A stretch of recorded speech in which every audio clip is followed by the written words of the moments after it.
Assalamualaikum warahmatullahi wabarakatuh. Kami dari kelompok 2 akan membacakan hasil diskusi kami tentang pengaruh gempa bumi bagi kehidupan manusia. 1. Adanya tsunami di laut. Tsunami adalah ombak besar yang terjadi di laut. Akibat adanya gempa bumi besar yang terjadi di laut memicu terjadinya tsunami. Gempa bumi di laut menyebabkan tekanan yang berubah secara drastis di laut. Tekanan yang terjadi secara tiba-tiba ini mendorong lautan menjadi naik. Penyebab tsunami dan akibatnya. 2. Gempa bumi juga dapat menghasilkan longsor. Tanah pada daratan tinggi atau tebing memiliki kemungkinan mengalami longsor.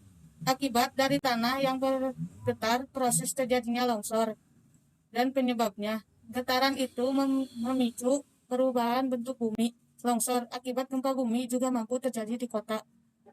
Tercipta sebuah lubang yang sangat dalam di tengah kota juga diakibatkan oleh adanya gempa bumi sehingga mengakibatkan tanah menjadi ambles. 3. Tanah mengalami kerusakan. Akibat tanah yang bergetar, rusaknya permukaan bumi juga dapat merusak perkebunan dan persawahan milik manusia. Hanya itu, gempa bumi juga dapat memutuskan permukaan bumi maupun merusak jalan. 4.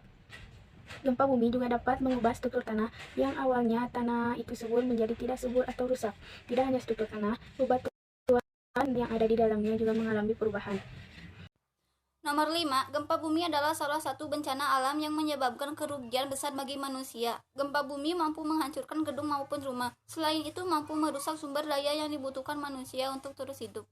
Nomor 6, kebakaran juga salah satu akibat dari bencana bumi. Akibat dari gempa bumi, rumah menjadi hancur, terjadi hubungan arus pendek, dan akhirnya menyebabkan kebakaran. Nomor 7, kematian adalah hal yang biasa terjadi akibat gempa bumi dengan skala yang besar. Selain itu, matinya perekonomian juga salah satu akibat dari gempa bumi. Gempa bumi mengakibatkan kerugian besar pada suatu daerah.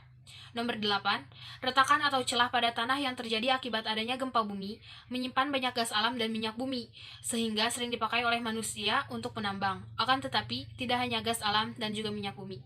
Sekian dari kelompok kami, mohon maaf bila ada kesalahan. Wassalamualaikum warahmatullahi wabarakatuh.